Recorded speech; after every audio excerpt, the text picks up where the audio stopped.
मी तसे म्हणालो नाही. माझ्या वक्तव्याचा विपर्यास केला. विठुरायांच्या दर्शनानंतर सुधीर मुनगंटीवारांना आली उपरती. नाशिकच्या एका कार्यक्रमात माझ्या बोलण्याचा विपर्यास करण्यात आला. खरे तर आयोजकांनी सांगितले होते की आमच्या व्याख्यानमालेत आल्यानंतर प्रत्येकाचे प्रमोशन होते. त्यावर बोलताना मी एवढेच म्हणालो, माझे प्रमोशन होण्यासाठी आमचे सरकार पुन्हा यावे लागेल आणि जे दुसरे नेते होते ते विरोधात असल्याने त्यांचे प्रमोशन होण्यासाठी एकतर त्यांना आमच्या पक्षात यावं लागेल किंवा त्यांचे सरकार यावं लागेल.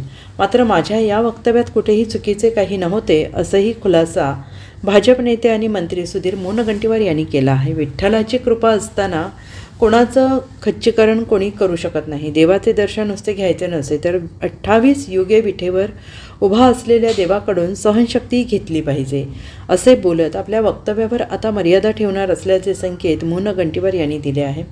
मंत्रिपद न मिळणे म्हणजे काम थांबत नसते. नवीन चेहऱ्यांना संधी देणे गरजेचे असते आणि त्यानुसार रोटेशनने मंत्रिपद दिली जातात. त्यामुळे मंत्रिपदाबाबत सुरू असलेल्या चर्चांना अर्थ नसल्याचं मुनगंटीवार यांनी यावेळी सांगितलं आहे. एकनाथ शिंदे आक्रमक नेते आहेत. त्यांना जेव्हा काही वाटेल तेव्हा ते कॅबिनेटमध्ये अजित पवारांना बोलतील. शिंदे हे अमित शहांशी काही बोलले नाहीत असा खुलासा थेट अजितदादांनी केला आहे. त्यामुळे शिंदेनं काही बोलायचं असेल तर ते थेट कॅबिनेटमध्ये अजितदादांना बोलतील अशी प्रतिक्रिया त्यांनी दिली आहे. एकनाथ शिंदे यांनी अर्थ खात्यात फाईल अडवत असल्याबद्दल अमित शहा यांच्याकडे तक्रार केली असल्याची चर्चा सुरू आहे. यावर बोलताना मुनगंटीवार बोलत होते. 28 युगे विठ्ठल उभा विठेवर. आपण संयम शिकायचा की नाही, फक्त दर्शन घ्यायचं. अजित पवार निधी देत नाही, एकनाथ शिंदे अमित शहाकडे जाऊन तक्रार करणार आहे. अशी कोणतीही तक्रार केली नाही असं अजितदादांनी सांगितलं आहे. अजितदादा स्वतः बोलले. आज परत भेट घ्यायला आणि मला व्यक्तिगत रीतीने असं वाटतं की एकनाथ शिंदे साहेब हे अतिशय चांगले नेते आहेत, उत्तम नेते आहेत. तक्रार करण्यासाठी अशा पद्धतीचा वापर करणार नाही. आणि एकनाथ शिंदे साहेब एक आक्रमक नेते आहे. जर त्यांच्या मनात ज्या दिवशी काही बोलायचं असेल तर ते असं अमित भाईंना सांगून बोलतील नाही. त्यांना बोलायचं असेल तर ते डायरेक्ट कॅबिनेटमध्ये अजितदादा बोलतील. आणि म्हणून अजितदादा म्हणाले ते खरं आहे की एकनाथ शिंदेजी त्यांच्याशी बोलतील, अमित भाईंसोबत बोलतील. पुन्हा तुम्ही ट्विस्ट करायची बातमी म्हणताय.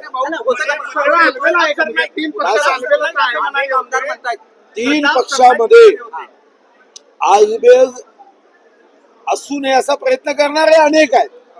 पण आमच्या 3ही पक्षामध्ये आलबेल आहे.